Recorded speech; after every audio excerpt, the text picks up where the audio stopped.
Dr. Insyirah Mita Jalil. So, topik kita hari ini mengenai feminisme. Feminisme merupakan satu pergerakan untuk membebaskan kaum wanita daripada ditindas oleh kaum lelaki.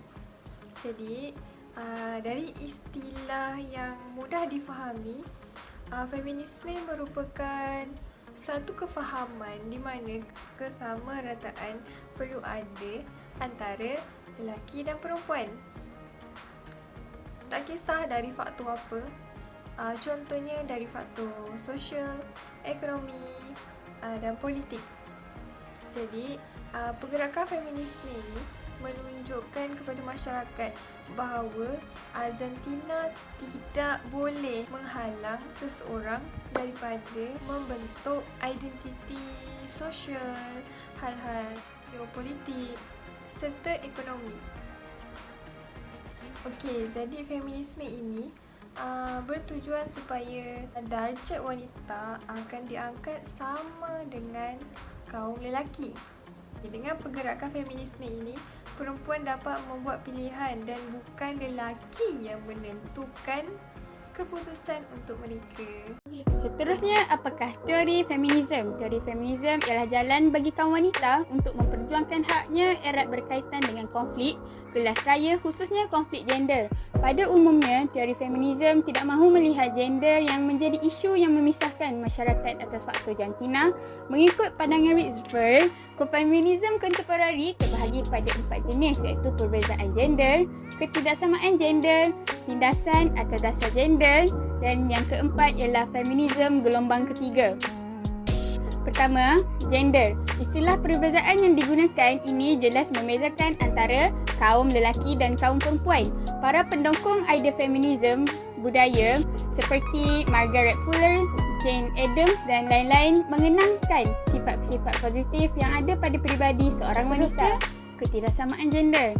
Tujuan utama teori sudut ketidaksamaan gender ini adalah dalam banyak keadaan kaum wanita bukan sahaja berbeza daripada kaum lelaki, tetapi juga mereka tidak mempunyai kedudukan yang istimewa, iaitu less privileged seperti kaum lelaki. Seterusnya, tindasan gender.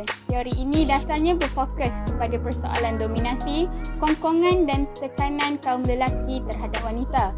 Dominasi kaum lelaki ke atas wanita ini dikatakan berpunca daripada struktur patriarki. Ianya adalah sistem sosial di mana bapa adalah menjadi ketua keluarga dan mempunyai kuasa autoriti ke atas wanita dan kanak-kanak.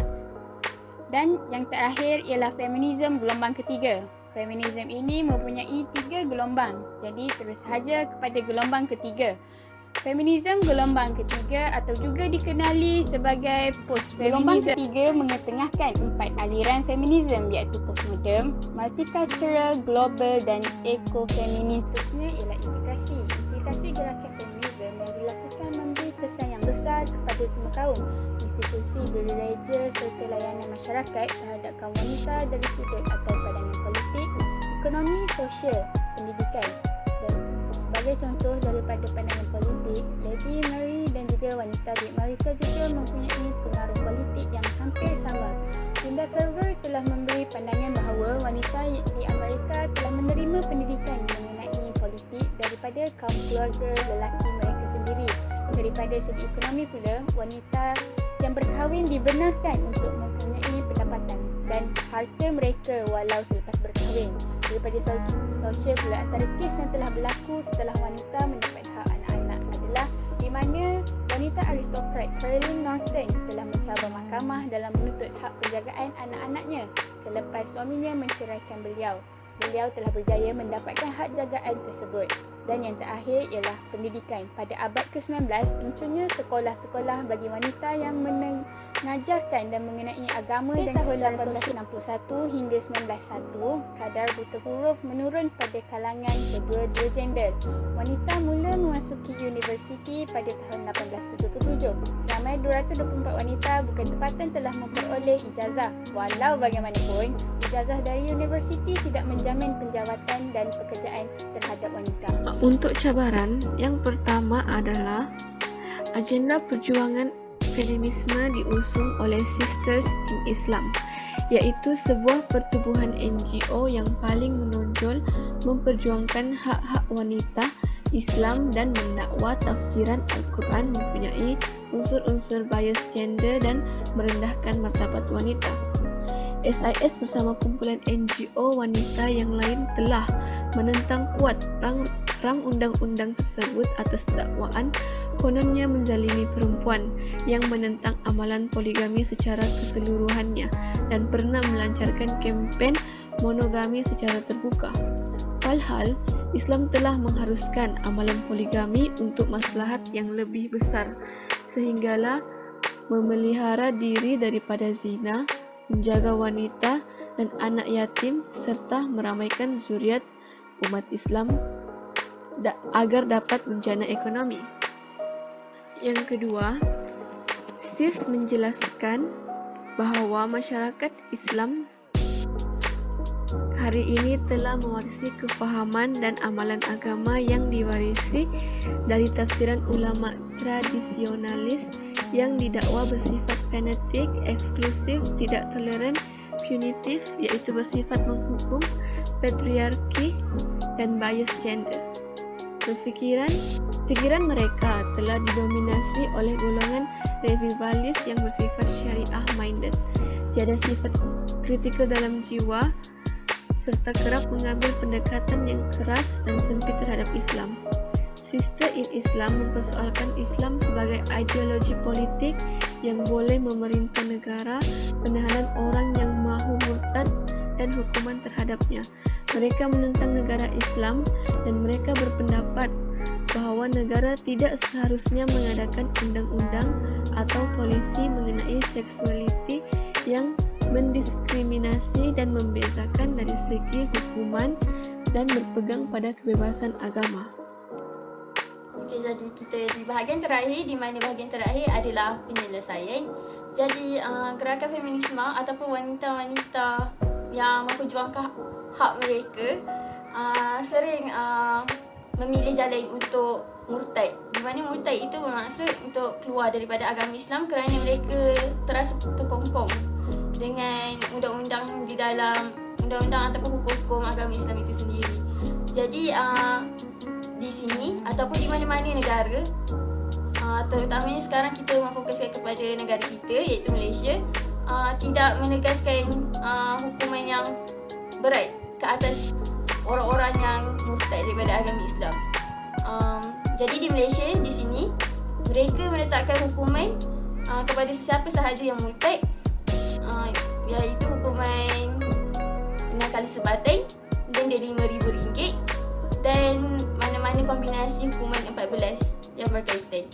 Jadi di sini sudah terang lagi bersemula bahawa Malaysia tidak menguatkuasakan hukuman ke atas orang Islam ataupun hukuman itu tidak cukup berat untuk menginsafkan orang Islam. Jadi cadangan saya adalah untuk menguatkuasakan undang-undang di Malaysia supaya mereka insaf dengan perbuatan mereka. Mengapa saya kata kita ni sebenarnya tak perlu pun murtad dan tak perlu pun merasa bahawa hukum-hukum agama Islam ini mengongkong kita, kerana apa yang telah ditetapkan oleh Allah Subhanahu Wa Taala adalah telah adil kepada wanita. Maksudnya apa yang saya ingin katakan, hukum yang Allah letakkan, apa-apa sahaja yang Allah tetapkan untuk wanita adalah sudah mengikut fitrah wanita itu sendiri. Jadi kita tidak perlu membangkang lagi ataupun menidakkan apa yang telah ditetapkan oleh Allah. Jadi seterusnya saya akan membahaskan mengenai isu poligami di mana suami-suami wanita ini akan berkahwin lebih daripada seorang isteri.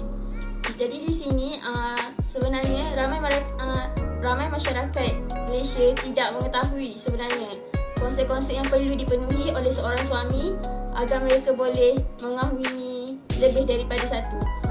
Kebanyakan sebab-sebab yang digunakan untuk berpoligami adalah kerana sudah lama berkenalan, bekas kekasih, ataupun memuaskan nafsu, ataupun tidak cukup dengan satu. Jadi sebab-sebab yang digunakan oleh mereka ini amatlah tak munasabah. Bahkan mereka yang membuat permohonan untuk berkahwin lebih daripada satu, kebanyakannya tidak layak ataupun tidak melayakkan untuk memenuhi syarat-syarat yang telah ditetapkan. Kebanyakannya mereka adalah datang daripada orang-orang yang tidak berkemampuan untuk menanggung lebih daripada seorang isteri.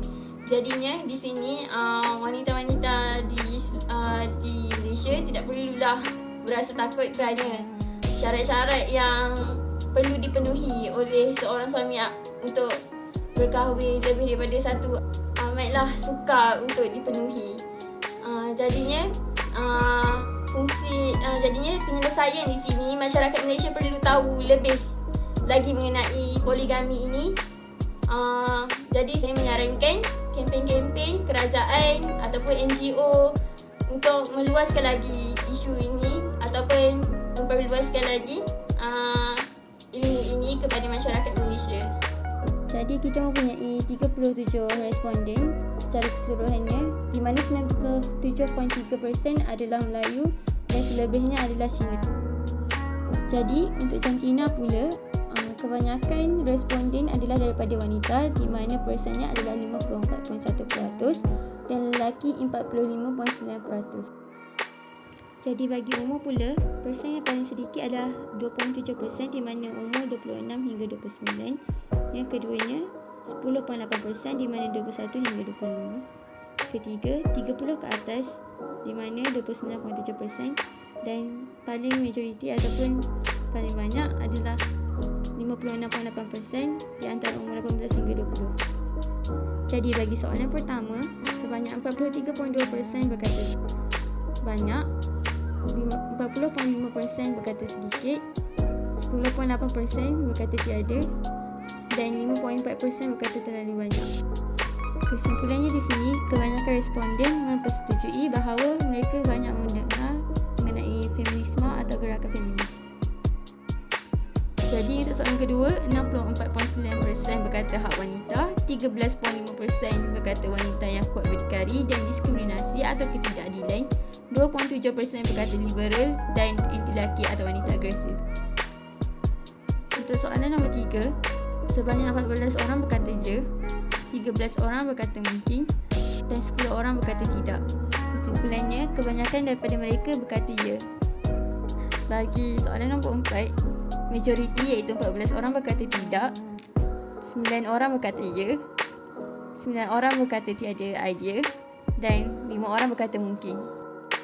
Untuk soalan nombor 5, majoriti iaitu 21 orang berkata kedua-duanya, 11 orang berkata reputasi buruk, 3 orang berkata reputasi baik dan 2 orang berkata tiada idea. Bagi soalan nombor 6, 13 orang berkata optimistik, 4 orang berkata barain atau kuat marah, 9 orang berkata ketinggalan zaman dan 21 orang iaitu majoriti berkata empowering.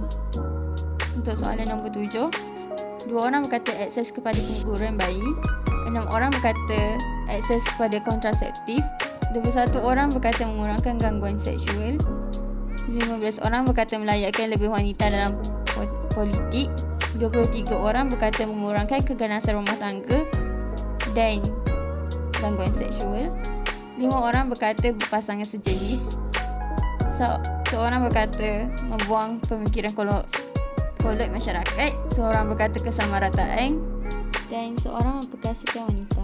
Bagi soalan nombor 8, majoriti iaitu 31 orang mengatakan membahagikan kerja sama rata, seorang berkata tolong sikit, seorang berkata tolong buat sama-sama, seorang berkata sentiasa membantu yang mana mampu, seorang berkata bekerjasama dan 2 orang berkata melakukan semuanya.